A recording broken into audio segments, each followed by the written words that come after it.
Naging tanyag ang pagsasaka sa isang bayan ng Davao de Oro. Ito ay nagsisilbing hanap buhay ng mga tao at marami rin ang mga nagtagumpay dito. Isa sa mga produkto rito ay ang saging. Ang saging ay isang uri ng prutas na nakakain o botanical na isang berry na ginawa ng ilang uri ng malalaking maladamo na namumulaklak na halaman sa genus Musa. Sa ilang mga bansa, ang mga saging na ginagamit para sa pagluluto ay maaaring tawaging plantain, nagpapakilala sa kanila mula sa mga dessert na saging. Dito sa Lower Buay, Salvacion, Moncayo, Davao de Oro, may nakausap kaming isang magsasaka. Kilalanin natin si Kuya Jeward Zamora na matagal na namumuhay sa kaniyang pagiging magsasaka.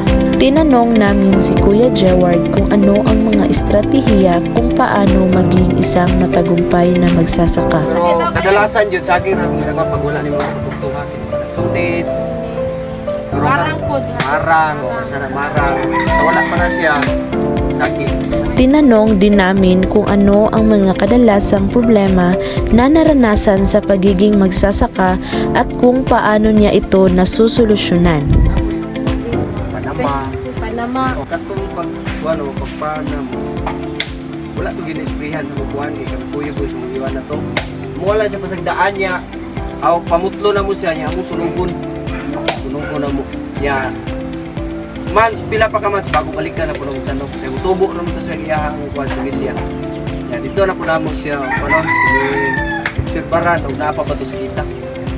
Sa aming pakikipanayam, ayon sa kanya, may naipundar siyang 2 sasakyan dahil sa kanyang pagsasaka.